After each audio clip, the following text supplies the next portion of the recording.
الحمد لله رب العالمين والصلاة والسلام على أشرف الأنبياء والمرسلين شفيع المذنبين رحمة العالمين سيدنا ونبينا وشفيعنا ومولانا أبي القاسم محمد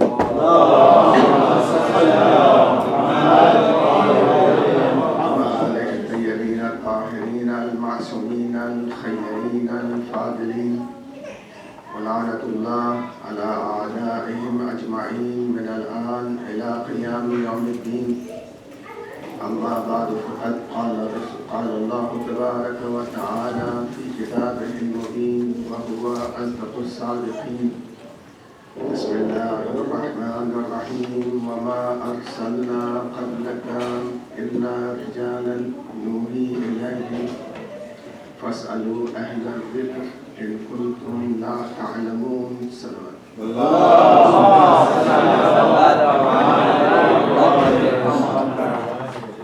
The seventh ayat of Surah Al-Anbiya, in which Allah is saying that we have not sent before you but men and humans as prophets. Nuhi ilayhim, we reveal upon them. Fasalu ahla dhikr in kuntum la ta'lamun. Ask the people of the scriptures and the book in kuntum la ta'lamun, if you do not know. If you look at the ayat of Surah Al-An'am, ayat 8, and the Surah Isra, you will easily conclude that this is a reply to the kuffar and the people who were talking about the Prophet sallallahu alaihi wasallam. So whenever a prophet came amongst them and guided them towards the right path and towards Tawheed, they used to say that you are basharun mithluna. You are a human being like us. And you have nothing but the intention of stopping us from worshipping these idols. So every place in the Quran you see that there is a reply. And that reply is, Innama ana basharum mithlukum. I am a bashar like you, but yuha ilayya. But there is a revelation upon me. The other thing is that Allah says that if there would have been malaika and angels living and walking on the earth, then we would have sent a malak as a rasul, an angel as a rasul. But since there are human beings walking on the earth and living on the earth, we are going to send always a human being amongst them. Then they said that, لَوْ جَعَلْنَاهُ مَلَكًا, if we would have sent a malak to the human beings and the prophet, لَجَعَلْنَاهُ مَلَكًا, لَجَعَلْنَاهُ بَشَرًا, then we would have made that malak a bashar to come amongst you. And when he would have come amongst you, لَلَبَسْنَا, then you would be confused in the same manner as you are confused now. So Allah is logically telling them that if I would have sent a malak amongst you, I would never have sent that malak and that angel in his real form. I would have changed his form into a human form and sent amongst you. Just like Allah sent a malak to Maryam salamullahi alayhi. And the word of that malak was that I have come to you from God. And what did Maryam think? Maryam thought that he is a human being. And the response response was, no, I'm not a human being. I'm come to you in the form of a bashar. So lalabasna, again, if the malak would have been transformed into a human being and sent to us, we would have been confused in the same manner. That this is the same bashar who has come to stop us from worshipping the gods. So Allah says that I have sent to you none other than men and humans as the prophets. وَمَا أَرْسَلْنَا إِلَّا رِجَالًا نُوحِي إِلَيْهِمْ.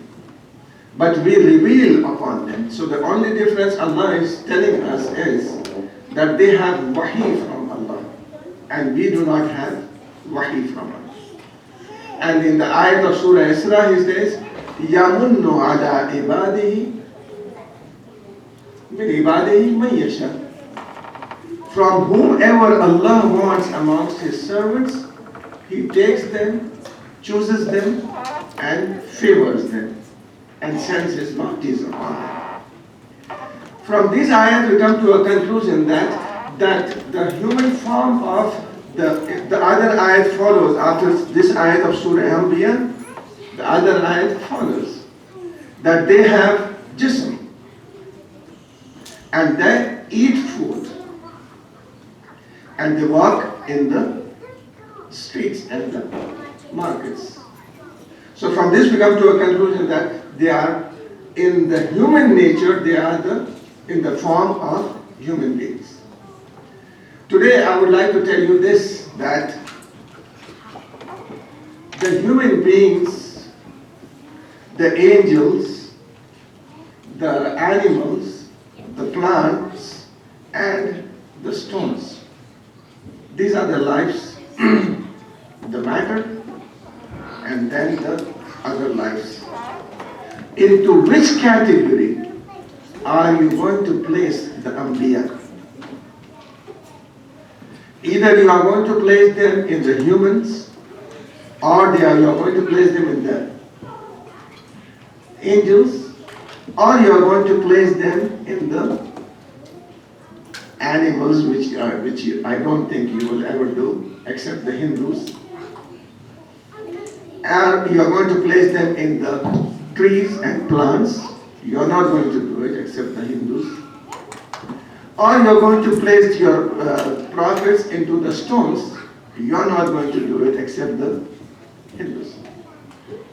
So we come to a conclusion that we have only to place them in the human beings, which is the best of the creation of Allah, or in the Malaika. Malaika, we cannot place them because they are children of Adam alayhi salatu wasalam. And all the Malaika were told to bow down to Adam alayhi salam. So the Malaika are not better than the human beings.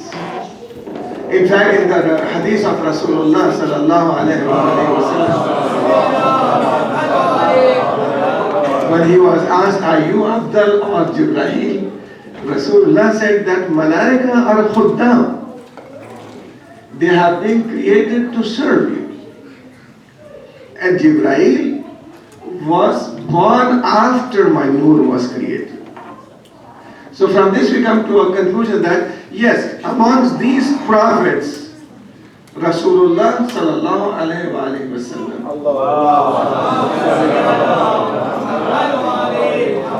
when he was asked by Jafar that who is the first creation of Allah, Rasulullah said, Nuruka ya Jafar, Nuru Nabiyaka ya Jafar. The nur of your Nabi, O Jafar. There was nothing but Allah created my nur. There was nothing and Allah created my nur. So if Allah is creating the nur of the Prophet, He has to create that nur with something, right? Because there is nothing other than Allah in the whole universe. Only Allah is there, kuntu kanzan makhfiya. Only Allah is there who is a hidden treasure. Ahbabtu an uraf, Allah says that He wanted to be recognized. So He created Muhammad sallallahu alaihi wasallam. There was no earth to create this first human being, first creation with earth. There was no hawa, there is no fire, there is nothing. So with what did Allah create Rasulullah's nur?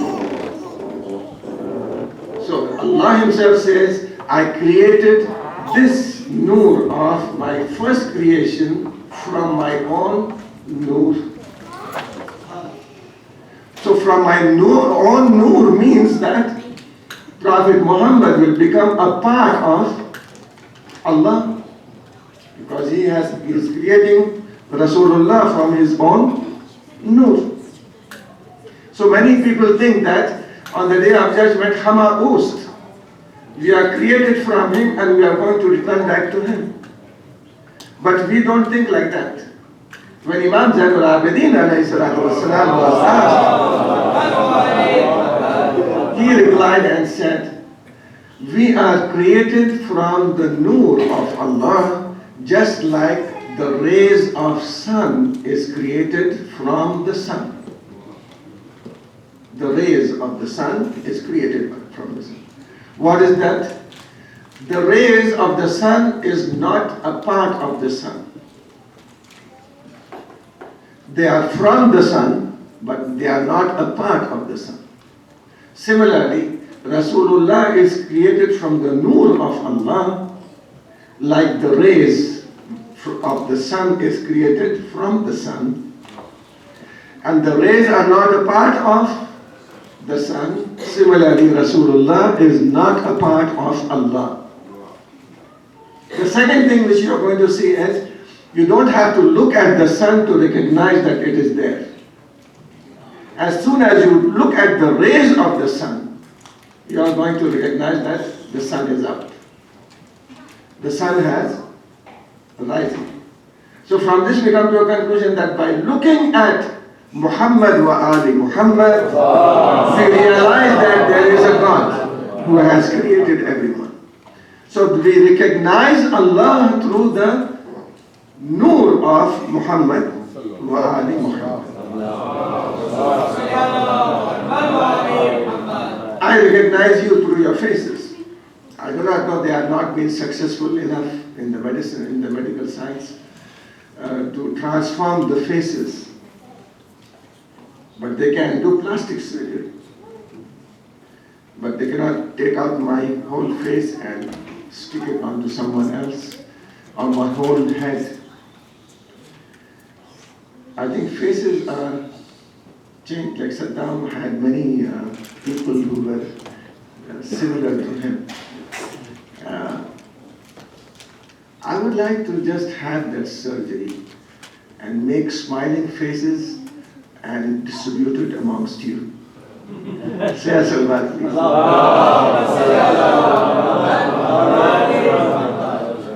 So faces are the things through which we recognize people.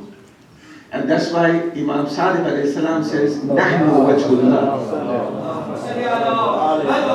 Nahnu wajhullah, we are the faces of Allah, through which you are going to recognize Tawheed, through which you are going to realize the existence of Allah Ta'ala. On the other hand, if you see the ayat which speaks about the fana and the perishment of the whole world, you are going to see this, كُلُّ مَنْ عَلَيْهَا فَانٍ وَيَبْقَى وَجْهُ رَبِّكَ. Everything is going to be destroyed except the wajha of Allah is going to remain. Wajha of Allah is going to remain. And who's the wajha of Allah? Allah doesn't have a real face over there.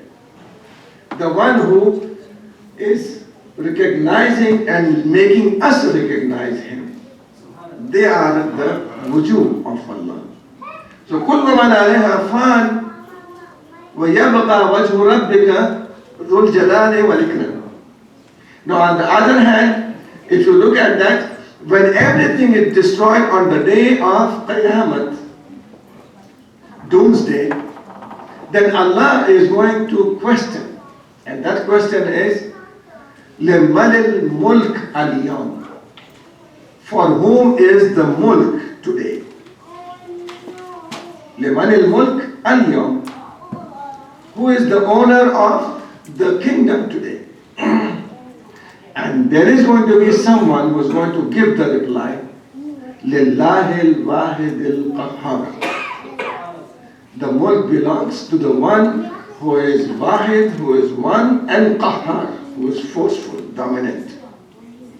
So from this we come to a conclusion that everything will be destroyed except those people whom Allah is going to question and who are going to reply. And these are from the Nur of Muhammad wa Ali Muhammad.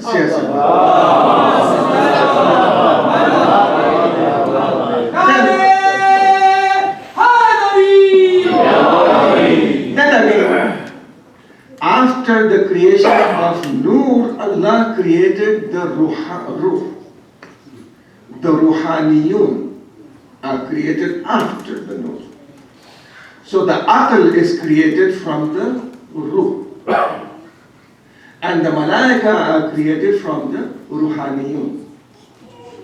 And then Allah created after the angels, Adam alayhi salatu wasalam.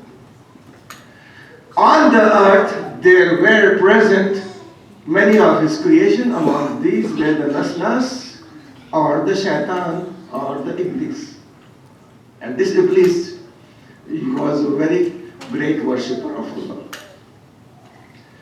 He used to complain to Allah saying that, look at these people, they don't follow you, they don't obey you, they don't worship you, and I am the only one. So when Allah destroyed that nation, and He lifted up the others into the air, the Jannat, He told Jibreel to bring Iblis into the heavens. So Haris, or Iblis, or Shaitan, was brought into the heavens, and he was a part of the Malaika. He used to worship Allah with the Malaika. And his one sajda used to be 1,000 years. So one sajda for 1,000 years. Can you imagine that ibadat? How many hours do you take? One of the best remedy for depression is a long sajda. And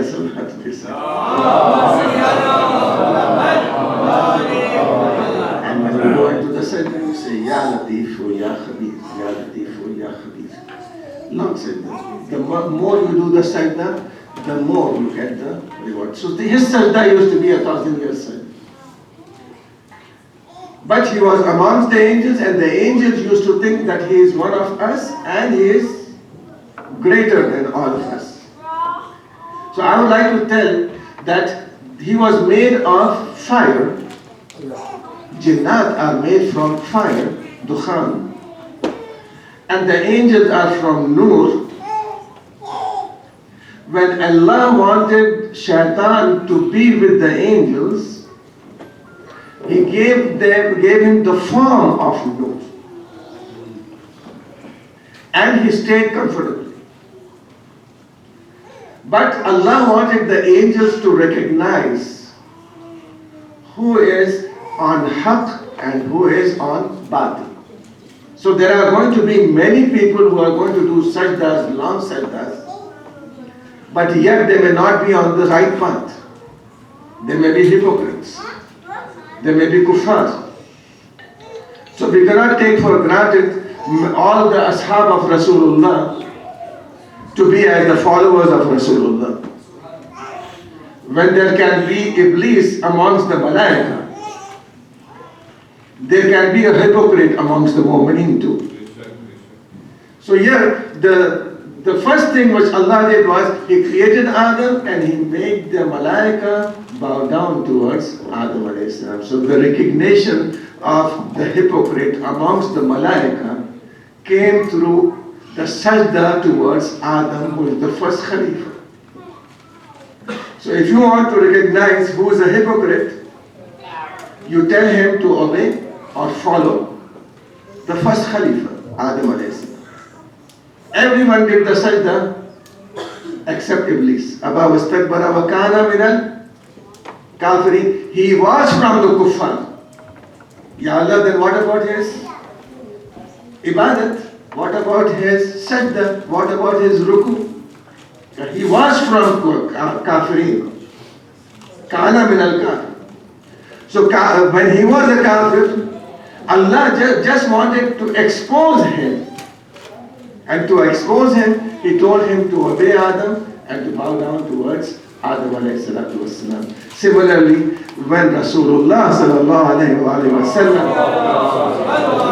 appointed his Khalifa and the fourth Khalifa of Allah in Ghadir, he wanted the people to recognize who are the real mu'mineen and who are the hypocrites among them. And that was done very bravely and clearly. Rasulullah was trying to push it forward, right? Every time. He had already announced in the Dawat-e-Zul Ashira. He had to just remind the people again. But the ayat of the Quran says, Balligh ma unzila. Even Allah is talking in code words. Balligh ma unzila ilayka min rabbik. And here Rasulullah sallallahu alayhi wa sallam is going forward from Hajj. In the end, the ayat increases and says, إِن لَمْ تَفْعَلْ. If you don't do it, فَمَا بَلَّغْتَ رِسَالَتَهُ. That means you have not delivered the prophethood, the message of prophethood. Can you just imagine the importance of this one announcement? The prophethood of Muhammad sallallahu alayhi wa sallam is at risk because of this one announcement. If he doesn't announce, then he has not done anything. And if he announces, he has done everything. It's just like buying a center and not having anyone to pray in the center or come in the center. You build the whole center. Good job. But if there is no majlis over here, no madrasa over here, nothing being done, then the whole building is of no use. The whole message of the Prophet is like a building which the Prophet has created. And this announcement in Ghadir is like the people who are going to attend and do the majlis. The people who come and do the majlis, they can do it without even the building. Right? They can just come and do it. So the person who is going to have this announcement with him, the announcement of Ghadir with him, he doesn't need to be told to pray. He doesn't need to be told to do Hajj. Because this announcement carries with it the whole Islam itself. Whoever has the wilayat of Ali ibn Abi Talib alayhi salatu wasalam, he's going to follow Imam Ali alayhi salam. And when he's going to follow Imam Ali alayhi salam, he's going to pray, he's going to do Hajj, he's going to give zakat, he's going to do the Sawm, he's going to do the Salatul Layl. Everything is going to be there because Imam Ali alayhi salatu wasalam was told to be by Rasulullah, Kulle Iman. So when you have a leader who is Kulle Iman, the followers are going to be Mu'mineen. And if they increase in their standard, they are going to be Muttaqeen. And yet if they increase in their standard, they are going to be Abdus Salih. So I'm going to just say that for Ali, if the normal people look at him, they are going to say Qa'id al-Ghurr al-Muhajjalin. And if the Muslimin are going to look at him, they are going to say Ali, Amir al-Muslim, Sayyid al-Muslim, Sayyid al-Arab, like Rasulullah said. And if the Mu'mineen are going to look at him at that angle, they are going to call him Amirul Mu'min. And if Muttaqeen are going to look at him, they are going to call him Imamul Muttaqeen. If the Awsiya are going to look at him, they are going to call him Sayyidul Wasiin. And if the Anbiya are going to look at him, they are going to call him what? Man kuntu mawla, fahada aliyun mawla. So the Anbiya are going to call Ali mawla because they call Rasulullah mawla. So whoever a Rasul is mawla, Ali ibn Abi Talib is mawla. Say us advantage.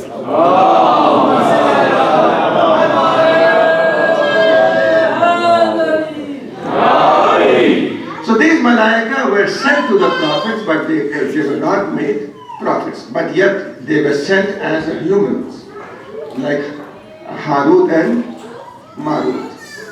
And like the angels who came and visited Rasulullah in the form of Abu Dajjal. So what's Abu Dajjal? So Rasulullah had already announced to the Muslims that if Abu Dajjal is with me, do not come to me. So all the Muslims knew that Rasulullah is with Abu Dajjal, so they used to avoid going to Rasulullah or visiting him. Why? Because Jibreel used to come in the form of Abu Dajjal. So one day Rasulullah was lying and his head was on the lap of Abu Dajjal. All were told not to come except Imam Ali alayhi salam. Say salawat please. Only Imam Ali alayhi salam was given the permission to come to the Prophet at any time, during the day or during the night. He did not, once when he told, Ya Rasulullah, how can I enter without asking your permission? So Rasulullah said, Ya Ali, you are from me, I am from you. And you are my nafs. A nafs doesn't need a permission to come in. So you are allowed to come in at any time, during the day or night, and wherever I am. So here Imam Ali alayhi salam enters into the masjid, and immediately Abu Dajjal says, Assalamu alaikum ya Amir al-Mu'mineen.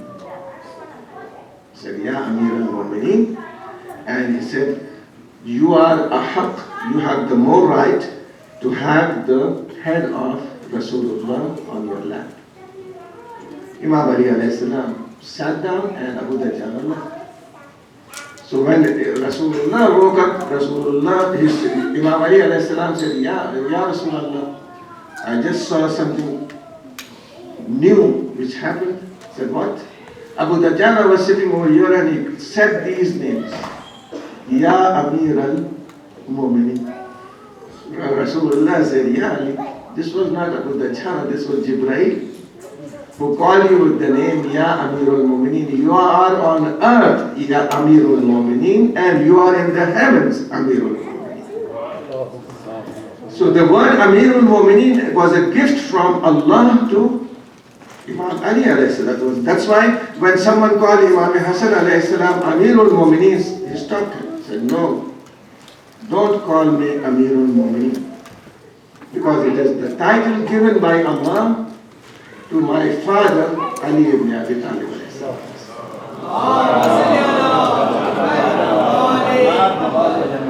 So Allah negated this, that angels can be a prophet. Allah just wants you and me to know that human beings are the ones who are going to come to you as prophets, because they are Abdalul. And now this nur of Rasulullah sallallahu alayhi wa sallam was placed in the soul of Adam alayhi salam. And it continued, and Rasulullah was born a human with a spirit and a soul of nur. He used to eat like us, He used to drink water like us, and he used to walk in the streets. The only difference is that the waste which was from Rasulullah sallallahu alaihi wasallam used to be engulfed by the earth immediately. And the second thing which was with Rasulullah was the fragrance of Rasulullah. If Rasulullah used to walk on the streets, people used to recognize that Rasulullah has passed by because of his fragrance. The third thing is that Rasulullah sallallahu alaihi wasallam had shifa in every liquid which was out from his body, like the liquid or saliva, or his hand, if it was placed in water, that water would be shifa. So one of the historians writes, I've never seen anyone regarded so great as Prophet Muhammad. When he used to perform the wudu, the water never fell on the floor. The Muslims used to rush and take that water and wipe it on their faces and their body for shifa. And Rasulullah, never in his life did Rasulullah tell anyone that I'm not going to give this favor to you. Once he was walking by and a lady was eating, said, Ya Mohammad, is the old lady, Arab. You know Arabs, when they love you too much, they call you by your name and they call you as if you are a part of them. Ya Mohammad, why don't you eat with me? He took a portion of the bread and he put it in his mouth. He said, give me some too. So Rasulullah broke that other portion and gave it to her. He said, no, not that one. The one which is in your mouth. Rasulullah looked at her, he took it out and he gave it to her. She ate it as if she is eating the best food in the whole world. And when Rasulullah walked by, the Ashab said, Ya Rasulullah, what was this? Said she has got shifa for her whole life. She's not going to fall ill after this. So Rasulullah sallallahu alaihi wasallam had all the qualities of a human being. And similarly, Nuh alayhi salam and all the Anbiya had those qualities. But the only quality which was there with them is the revelation from Allah. And this revelation cannot be seen by you or me. It can only be heard. So one of the ijaz and mu'jiza of Rasulullah was the Quran.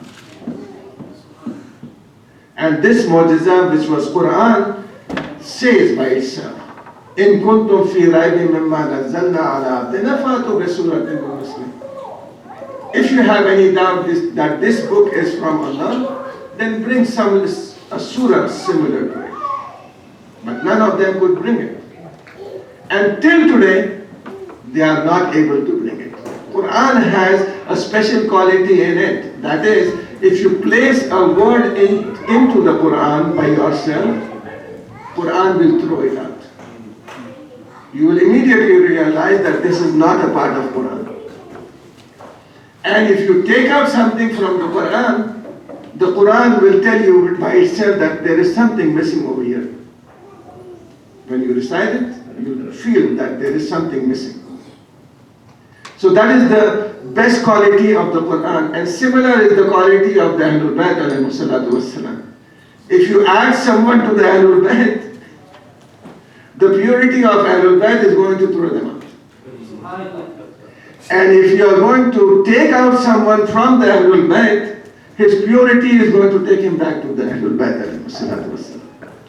So that's what, if you look at this revelation of Allah, and one by one the chapter being revealed and announced to the people, and then the Muslims say that the Quran was never compiled during the time of Rasulullah sallallahu alaihi wasallam. Two more words, and that is Taraweeh was established by the second Khalifa in the end of his time. And Quran was compiled during the time of Usman, the third Khalifa, according to them. So I just want to know from them, what did they recite in the Taraweeh? Did they recite the Quran in the Taraweeh, the whole Quran, or parts of the Quran? They say that we recite the whole Quran. So the Quran has not yet been compiled. What did they recite? So we come to a conclusion that there was Quran before it was compiled. On the other hand, you have got the whole event of Qirtas, when Rasulullah said, give me a pen and a paper so that I will write down for you a wasiyat. The person who objected could have easily said, Ya Rasulullah, we have got fragments of Quran, we will compile it, that's enough for us. No, he says, Hasbuna Kitab Allah. That means it was a kitab before the death of Rasulullah sallallahu alayhi wa sallam. And now Rasulullah says, Inni tarikun fikum mustaqalain.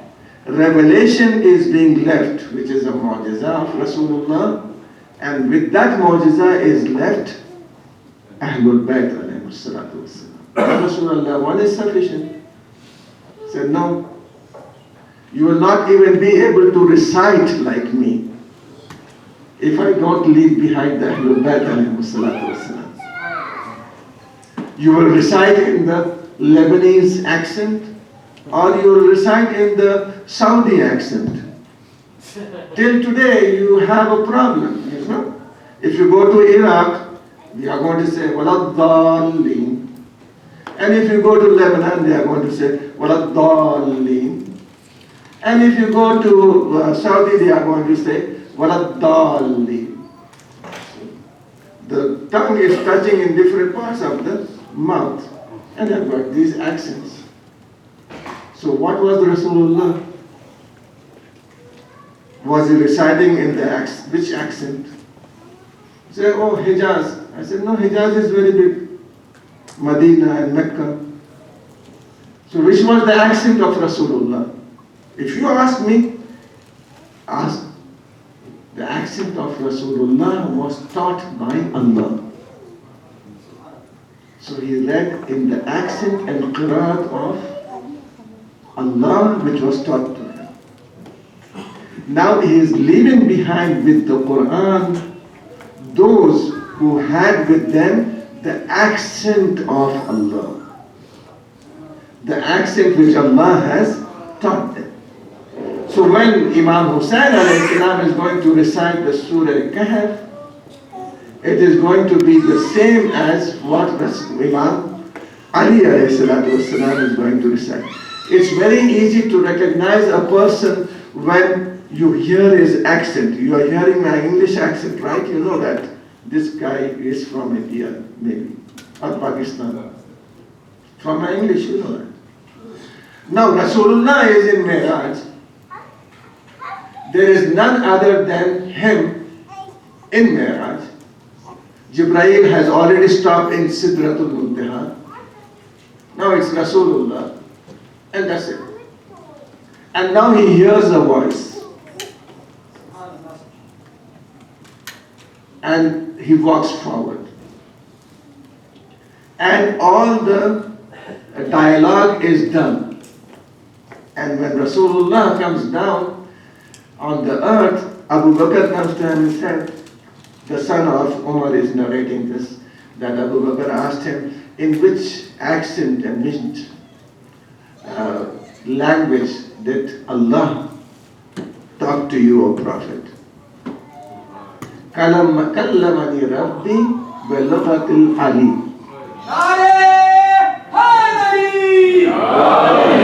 Allah talked to the Prophet in the language and accent of Ali ibn Abi Talib alayhi salam. Ya Rasulullah, how did you recognize him over there? How did you recognize his accent over there? That means that the people of the house know that their children carry their accent.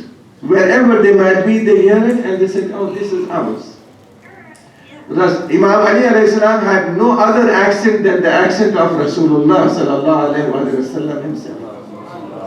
So it was very easy. So today, when we say Ya Ali, in reality we are calling Rasulullah sallallahu alayhi wa sallam. Salawat भेजते हैं. In the ayat, in the translation of the ayat, you are going to say, see, فَاسْأَلُوا أَهْلَ الذِّكْرِ إِن كُنْتُمْ لَا تَعْلَمُونَ. Ask the Ahle Zikr if you do not know. After this, وَمَا أَرْسَلْنَاكَ إِلَّا رِجَالًا, when you join this together, you are going to come to a conclusion that Rasulullah is telling the people that before me also there were humans on earth as prophets. And you may ask the people of the scripture, they know about the past prophets. This is the translation. If you do not know, ask those Christians and ask those Jews who are people of the book, and they will tell you that the past prophets were also human beings like me. This is the translation, and it is correct. There's nothing wrong in it.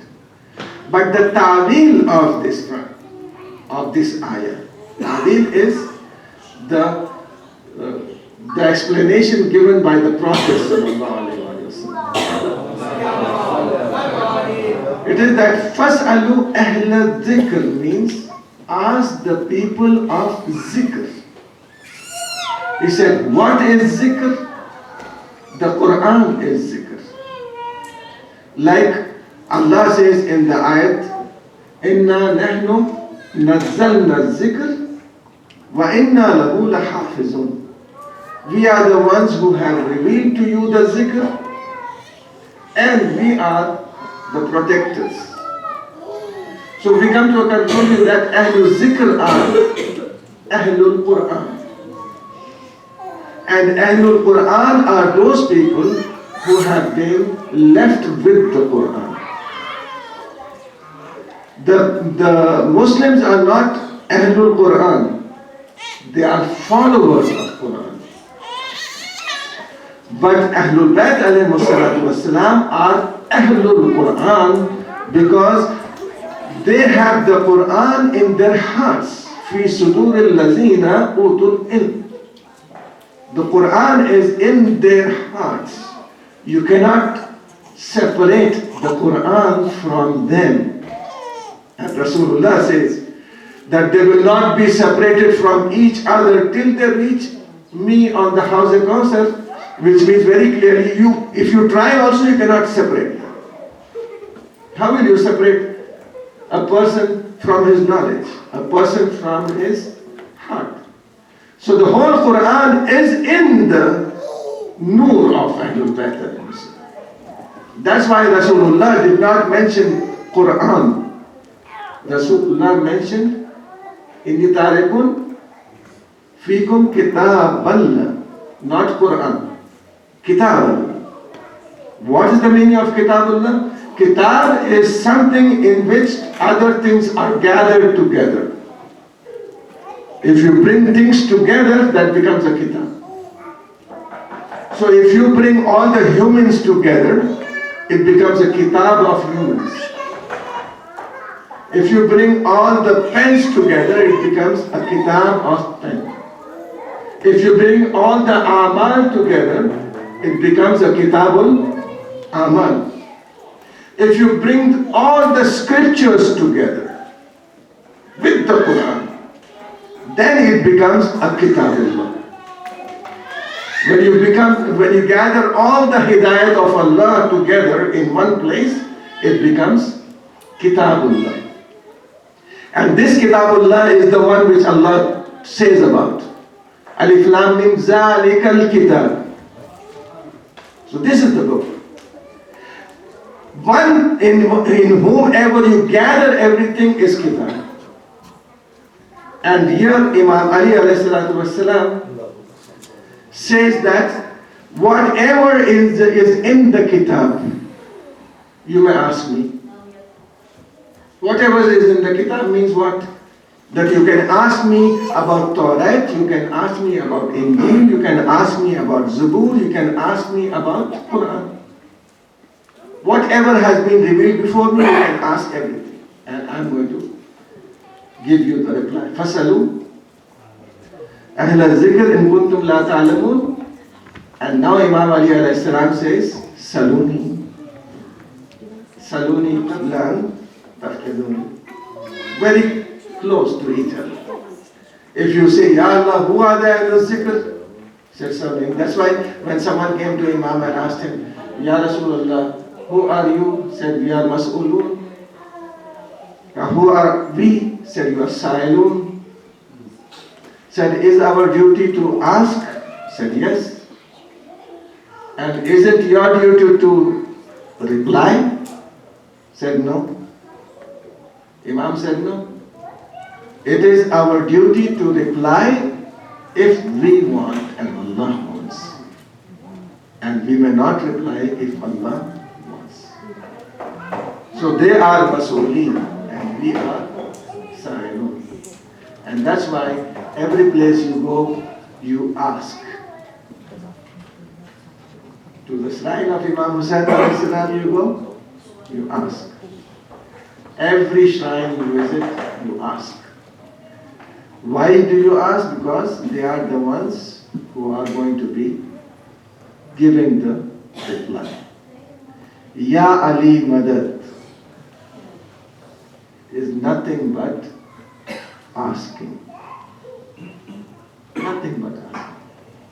Sa'ilun, we are Sa'ilun. We are always going to say Ya Ali Madad, Ya Hussain, Ya Abbas. Why? Because we are created to ask. And they are created to reply whenever they see that we are worthy of being replied. The example of the Quran being attached to the Ahlul Bayt alayhi salatu wasalam can easily be seen in the streets of Kufa and in the marketplace of Kufa. When the head of Imam Hussain alayhi salam on the spear started to recite the first ayat of Surah Kahf. Do you think that Ashab Kahf are ajab? No. I am more ajab for you.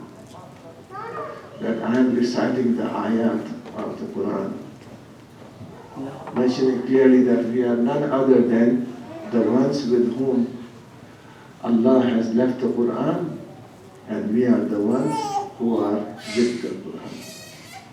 May Allah keep you all safe and your children safe, and may Allah protect you always, and may your children grow in your sight, and may you look at them and feel the calmness and the joy in your heart. When the qafila or the caravan left Karbala, it was not a scene which can be seen by everyone. It was a scene where you had widows, orphans. You had a caravan which was full of sorrow and sadness. Some were chained, some were bound with ropes, and the camels were without saddle, and they were being driven towards Kufa. The distance between Kufa and Karbala is 85 kilometers, 53 miles. And they reached Kufa in 2 days. And then they were stopped at the palace of Ibn Ziyad. And then Ibn Ziyad gave them the permission to enter. And the narrator says that when they entered into the palace of Ibn Ziyad, this is not someone who is an ordinary lady who is entering today. This is once a princess of Kufa, Zainab al-Kubra, and the princess of Kufa, Kulsum, who are entering into the palace of Ibn Ziyad.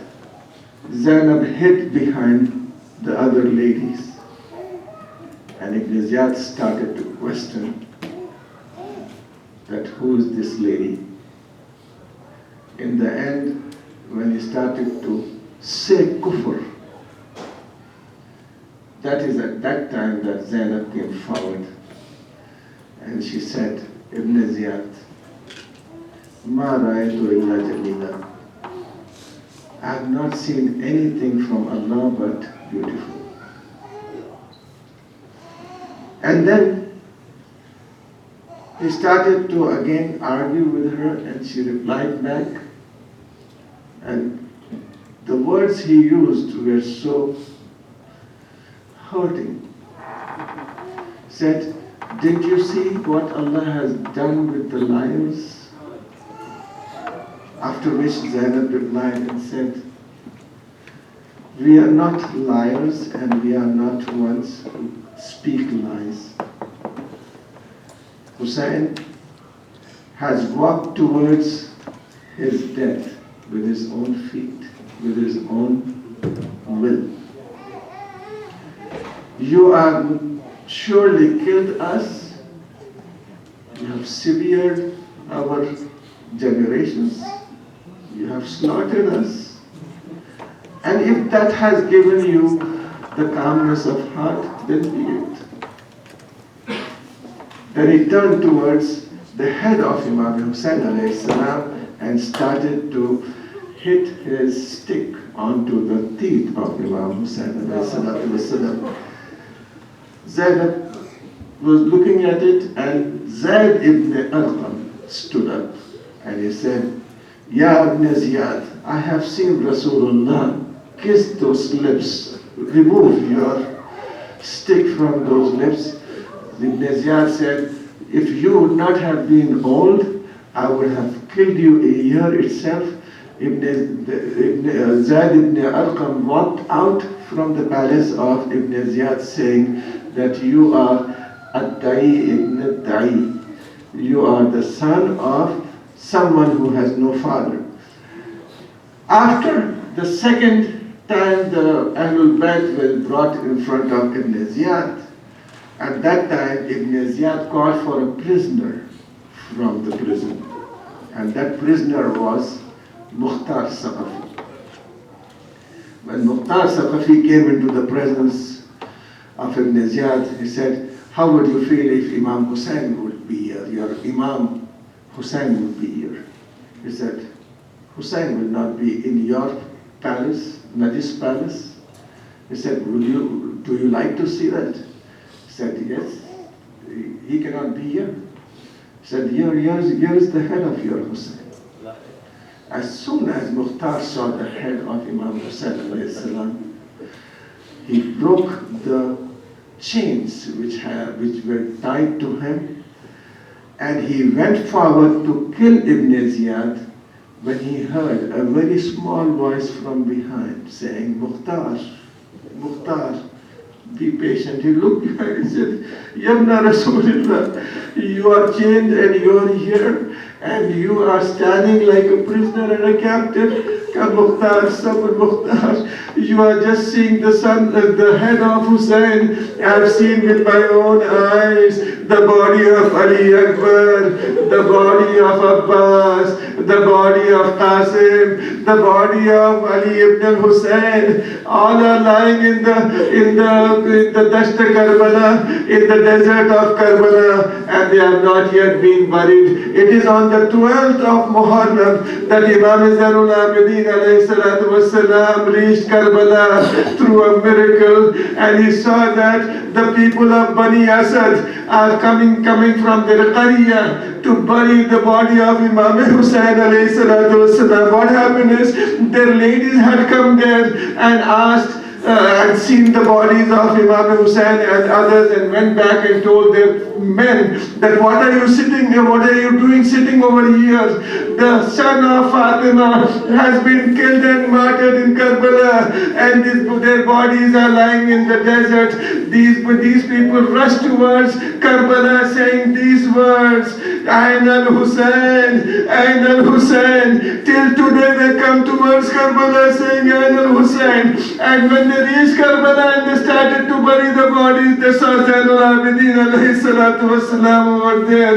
And Imam pointed towards them that they should bury the bodies. I do not know how the Imam lifted up the body of Hussein and how the Imam lifted up the body of Ali Akbar, but I do realize after Karbala, Zainul Abidin could never see meat anywhere in the Medina or in the stores, where the people knew that whenever Zainul Abidin used to come out of his house, they used to cover the meat. The butchers used to cover the meat. Why? Because they knew that Zainul Abidin would remember Karbala, the body of Ali Akbar, the body of Hussein, the body of Abbas. Once a person could not cover that meat before Zainul Abidin could reach him, he asked him,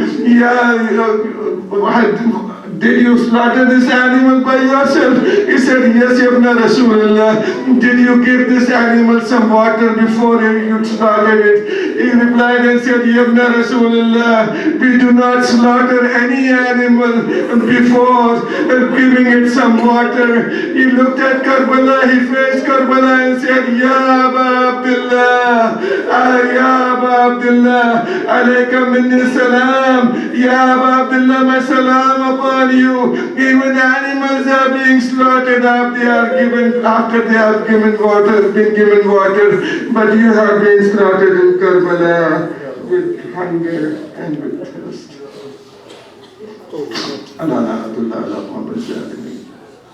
وسيعلم الذين ظلموا أي منقلب ينقلبون. Oh Allah, by the grace of Ahlul Bayt, accept our amal, accept our azam, and give a place to our marhumin in the neighborhood of Az-Zahra. O Allah, by the grace of Ahlul Bayt, give shifa and cure to all the mu'mineen who are sick. O Allah, increase the sustenance of the mu'mineen who have less, and give sustenance to those who have nothing. O Allah, by the grace of Ahlul Bayt, hasten the zuhur of Imam Asr Ajalallah for Rajab Sharif, and make us one of his companions. Recite al-Fatiha and 3 times Surah Ikhlas for the marhumin of the sponsor, and the marhumin of this center, and the marhumin around the world.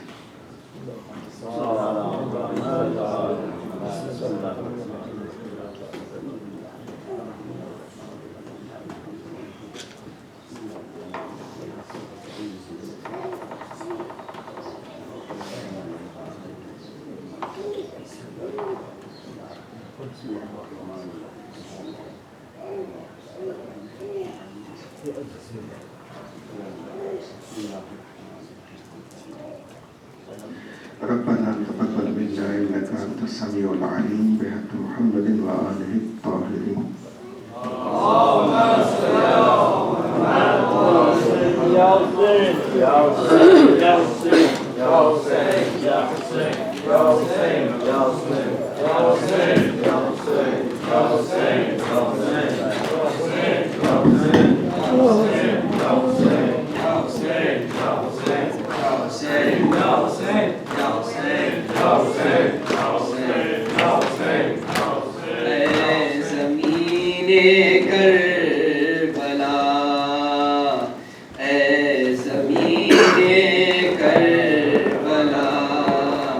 लाश असगर को रख कर